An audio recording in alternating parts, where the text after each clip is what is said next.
নমস্কার, আমি উজ্জ্বল শর্মা শাস্ত্রী বলছি। আজকে যে ভিডিওটি শুরু করছি, এই ভিডিওটি নৈসর্গিক অশুভ গ্রহ রাহুকে নিয়ে। এই রাহু নক্ষত্র পরিবর্তন করে ফেলেছে অলরেডি। শতভিসা নক্ষত্রে বর্তমানে রাহু অবস্থান করছে। ফলে 24 তারিখের পর থেকে এই রাহু শতভিসায় নক্ষত্রে প্রবেশ করার ফলে কয়েকটি রাশি ও লগ্নের বিরাট অর্থপ্রাপ্তির যোগের সৃষ্টি হয়েছে। আজকের ভিডিওর কন্টেন্ট হচ্ছে রাহুর নক্ষত্র পরিবর্তনে কয়েকটি রাশি ও লগ্নের মহাকোটিপতি যোগ, এই নিয়ে আজকের ভিডিও শুরু করার আগে আমার গুরুদেবের চরণে প্রণাম জানিয়ে আজকের ভিডিও আমি শুরু করছি। রাহু নৈসর্গিক অশুভ গ্রহ হলেও এই রাহু কিন্তু অপ্রত্যাশিত অর্থ দিয়ে থাকে, যে অর্থ বিনা পরিশ্রমে চলে আসে হঠাৎ করে। খুব খারাপ সময় চলছে, আপনার জন্মছকে রাহু ভালো অবস্থানে রয়েছে, হঠাৎ অর্থপ্রাপ্তি ঘটিয়ে দেবে এই রাহু। যা কিছু করে রাহু হঠাৎ হঠাৎ করেই করে। ভালো যেমন হঠাৎ করে করে, খারাপও তেমনি হঠাৎ করে করে দেয়। এই রাহু কিন্তু অনেক সময় কার্য সিদ্ধি করে থাকে। তাহলে রাহুকে কি সবসময় অশুভ গ্রহ বলা যায়? বলা চলে না। রাহু অ্যাকচুয়ালি ছায়া গ্রহ, অ্যাসেন্ডিং নোটস। এই রাহুর যে কি খেলা, রাহুর খেলা, এই শতভিসা নক্ষত্র নিজের নক্ষত্রে প্রবেশ করেছে, কিছু রাশি লগ্নকে কিন্তু এই খেলা দেখিয়ে দেবে। এর মধ্যে যে সমস্ত রাশি লগ্নগুলো পড়ছে, সেই রাশি লগ্নগুলোকে নিয়েই আজকের মূলত আলোচনা। কারোর জন্মছকে রাহু যদি মিথুন রাশিতে অবস্থান করে তাহলে তার কথাই নেই। রাহু কিন্তু এই মিথুন রাশিতে অবস্থিত যদি হয়, তাকে দীর্ঘজীবী করে দেবে। হঠাৎ হঠাৎ লটারি প্রাপ্তি থেকে শুরু করে শেয়ার মার্কেট থেকে প্রচুর প্রাপ্তি এনে দেবে। জীবনে তার অর্থের অভাব হবে না। এই রাহু কিন্তু যে অর্থ দিয়ে থাকে তাকে আটকে দিতে হবে, না হলে কিন্তু রাহুই আবার নিয়ে নেবে। এই রাহু অনেক সময় কি করে, বিবাদ ঘটিয়ে দেয়, ঝামেলা ঝঞ্ঝাটের মধ্যে ফেলে দেয়। যদি অশুভ অবস্থা থাকে, আত্মীয়দের সঙ্গে সদ্ভাব থাকে না। যদি রাহু দ্বিতীয় অবস্থান করে তাহলে কিন্তু এগুলো হয়ে থাকে।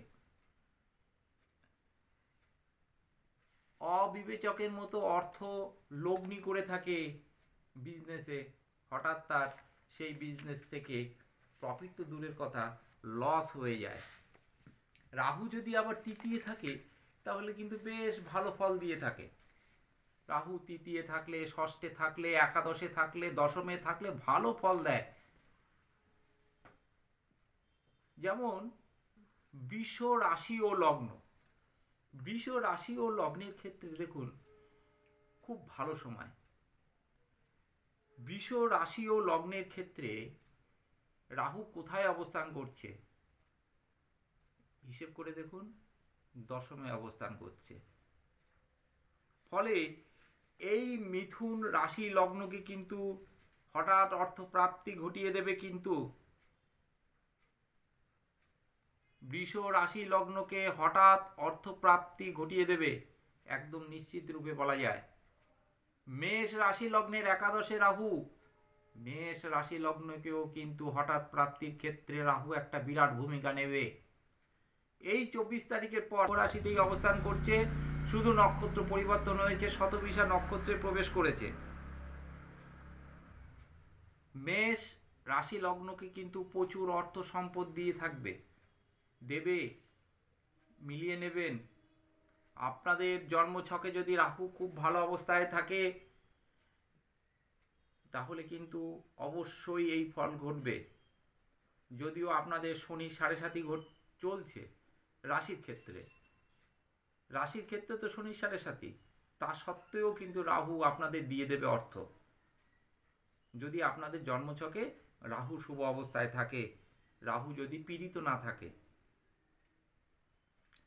তৃতীয় স্থানস্থ রাহু কিন্তু পরাক্রম বৃদ্ধি করে, প্রচুর হঠাৎ অর্থপ্রাপ্তি যেমন দিয়ে থাকে, তেমনি বড় কোনো দলের নেতা তৈরি করে দেয়। রাজনৈতিক দলের নেতৃত্ব দেওয়ার ক্ষমতা কিন্তু তার মধ্যে থাকে, নিজের চেষ্টায় কিন্তু সে বড় হয়, বড় নেতা হওয়ার কিন্তু ক্ষমতা তার মধ্যে দেখা দেয়। এই জন্য বলা যেতে পারে তৃতীয়স্থ রাশিও কিন্তু, মানে যে রাশির তৃতীয় রাহু অবস্থান করছে সেই রাশিও কিন্তু ভালো ফল পেয়ে থাকবে। ধনু রাশি লগ্ন ভালো ফল পাবে, বৃষ রাশি লগ্ন যেমন পাবে, মেষ রাশি লগ্ন কিন্তু পাবে। কন্যা রাশি লগ্নে কিন্তু ষষ্ঠে অবস্থান করছে এই রাহু। গুণে দেখুন, কন্যা থেকে আপনারা গুনুন, কন্যা, কন্যা, তুলা, বৃশ্চিক, ধনু, মকর, কুম্ভ, কুম্ভতেই অবস্থান করছে এই রাহু। কন্যা রাশি লগ্নকেও কিন্তু অনেক কিছু দেবে, মিলিয়ে নেবেন। কিন্তু এখানে একটা শর্ত আছে, আপনাদের জন্মছকে রাহু কোথায় অবস্থান করছে সেটা দেখতে হবে, আপনাদের ভাগ্যভাব কেমন আছে সেটাও দেখতে হবে।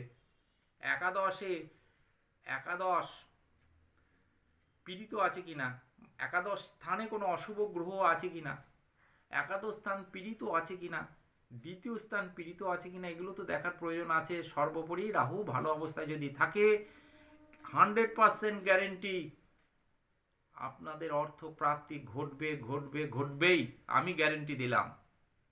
আপনাদের ন্যাটাল চার্টটি বিচার বিশ্লেষণ করে নিন, আপনাদের ন্যাটাল চার্টটিতে এই শুভ যোগ আছে কিনা, অর্থপ্রাপ্তি যোগের আছে কিনা, রাহু শুভ অবস্থায় আছে কিনা, কোনো অভিজ্ঞ জ্যোতিষীর মাধ্যমে দেখিয়ে নিন।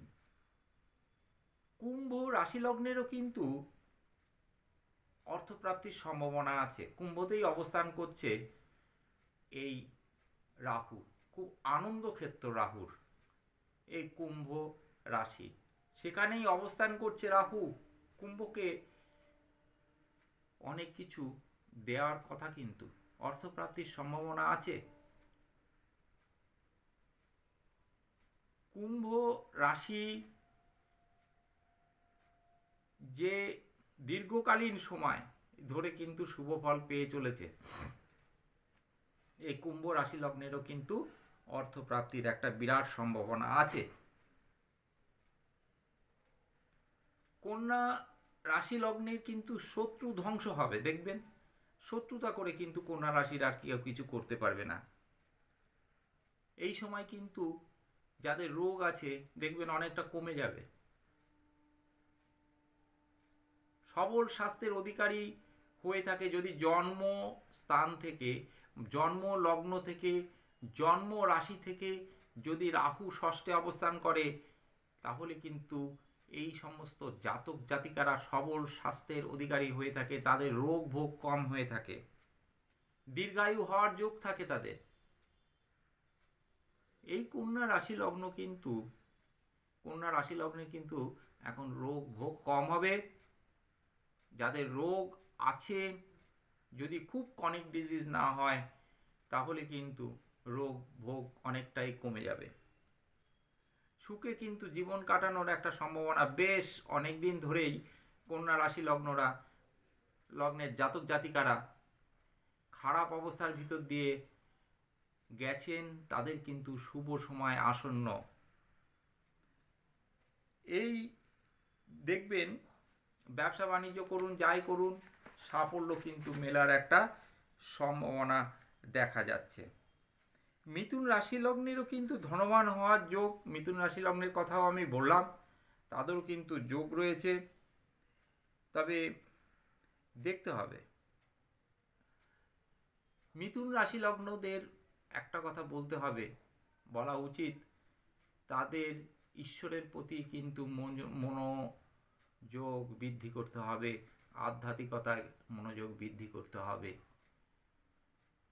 ভুলে গেলে হবে না যে আমাদের প্রত্যেকেরই উচিত ধর্মের প্রতি মতি থাকা। অন্যায় করবেন না, পিতা মাতাকে শ্রদ্ধা ভক্তি করা উচিত আমাদের প্রত্যেকেরই। এটা আমাদের একটা কর্তব্য, নৈতিক কর্তব্য। সামাজিক দিক থেকেও কিন্তু আমাদের একটা কর্তব্য আছে। আমরা যদি বাবা মাকে শ্রদ্ধা না করি, তাদেরকে যদি আমরা না দেখি, আমাদেরও কিন্তু একদিন বৃদ্ধ হতে হবে। আমরা কারো না কারোর বাবা মা, আমাদেরও কিন্তু একটা দিন ওই সময়ের মধ্যে দিয়ে অতিবাহিত করতে হবে। অনেকে তো মনে করে আজকে আমি আমার যৌবন অবস্থা প্রাপ্ত, আমি বৃদ্ধ হব না, চুলদাড়ি পাকা আমার হবে না। অনেকেরই ধারণা আমরা দীর্ঘজীবী হব, আমরা অমর। তা নয়, প্রত্যেককেই কিন্তু যেতে হবে এই পৃথিবী ছেড়ে। পৃথিবী ছেড়ে যাওয়ার আগে আমরা এমন কোনো কর্ম করব না যার মাধ্যমে আমাদের কাছ থেকে কিছু শেখার থাকবে না। অবশ্যই বাবা মাকে শ্রদ্ধা ভক্তি করতে হবে, পারলে সদ্গুরুর শরণাপন্ন হন। প্রত্যেক রাশি লগ্নের ক্ষেত্রেই এই কথা বলছি আমি।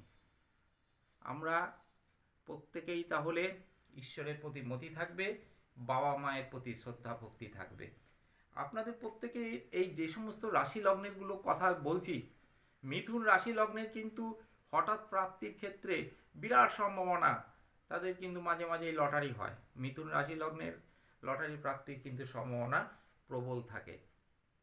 এই রাশি লগ্ন, যে রাশি লগ্নগুলোর কথা বললাম, তাদের কিন্তু দেখবেন জুলাই মাসের মধ্যে 2026 জুলাই মাসের মধ্যে অর্থ প্রাপ্তি হবেই। রাহু কিন্তু অর্থ দেবেই, ধনপ্রাপ্তি দেবেই। দুঃখ দুর্দশা কিন্তু এই অশুভ গ্রহ, আমরা যাকে অশুভ গ্রহ হিসেবে চিনি, এই রাহুই কিন্তু শুভ ফল দিয়ে থাকবে। আপনাদের জন্য ভালো সুখবর নিয়ে আসছে এই রাহু। যে সমস্ত রাশি লগ্নের গুলোর কথা বললাম, সেগুলোর কিন্তু সে সমস্ত রাশি লগ্নের কিন্তু অর্থপ্রাপ্তির যোগ কিন্তু আছেই, দেখবেন হবেই। শুধু নেটাল চার্টটা বিচার বিশ্লেষণ করুন। রাহুকে শক্তিশালী থাকতে হবে আপনার নেটাল চার্টে, শুভ যোগ আছে কিনা, অর্থপ্রাপ্তির যোগ আছে কিনা, এগুলো দেখতে হবে। আপনারা যদি মনে করেন আমার কাছে আপনাদের জন্মছক দেখাবেন, অনলাইনে যদি দেখাতে চান, তাহলে আমার হোয়াটসঅ্যাপ নাম্বারে যোগাযোগ করতে পারেন। আর যদি কিনা চেম্বারে যোগাযোগ করতে চান, তাহলে হোয়াটসঅ্যাপ নম্বর, এমনকি আপনারা হোয়াটসঅ্যাপ নম্বরে যোগাযোগ করতে পারেন, এমনকি আপনারা ফোনও করতে পারেন। আপনারা সবাই ভালো থাকবেন, সুস্থ সুন্দর থাকবেন। আমার এই ভিডিওটা যদি আপনাদের ভালো লাগে, তাহলে লাইক শেয়ার সাবস্ক্রাইব করবেন। সাবস্ক্রাইব করলে আমার প্রত্যেকটি ভিডিও আপনারা পেতে থাকবেন। আজকের ভিডিও আমি আর দীর্ঘায়িত করছি না। শেষ করার আগে আপনাদের মঙ্গল কামনা আবার জানিয়ে, ঈশ্বরের কাছে আপনাদের মঙ্গল প্রার্থনা জানিয়ে, আমার গুরুদেবের চরণে প্রণাম জানিয়ে আজকের ভিডিও আমি এখানেই শেষ করলাম। নমস্কার।